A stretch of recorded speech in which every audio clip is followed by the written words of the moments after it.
I've been lying down for hours now. It's 5:35 a.m. and there's not much I can do. You know what's the worst part about my situation is? I'm in the same room with my parents. They keep looking at me and I can't help but to look back and try not to cry or scream. Their eyes are focused on me and their mouths are wide open. There's a strong scent of blood and I feel so paralyzed with fear. Here's the thing. The second I make any hint that I'm not asleep anymore, I'm completely fucked. I will die and there's nobody around to save me. I've been trying to think of a way out, but the only idea I have is to rush for the door and run outside to the front door and scream for help, hoping any neighbors hear me. It's risky, but if I stay here, I'll surely die.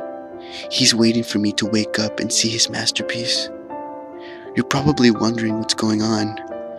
I do get ahead of myself sometimes.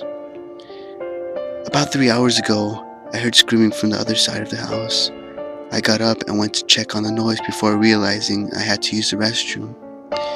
Instead of doing the smart thing and investigating, I used the restroom first. I could have gotten myself killed right there and then for my stupid actions. But I actually did my business and took a peek outside the bathroom.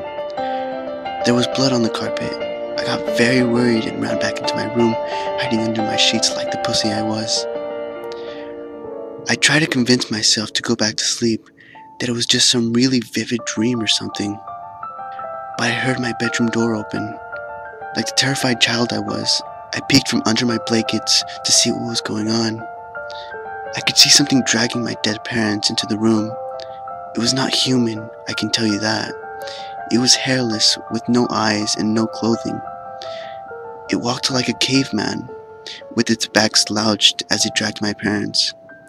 But this thing was much smarter than a caveman. It was aware of what it was doing. It propped my dad up on the edge of my bed and made him face me. It then sat my mother down in the chair and positioned her towards me as well. It then started rubbing his hands upon the walls, staining them with blood, and drew a circle with the devil's pentagram on it.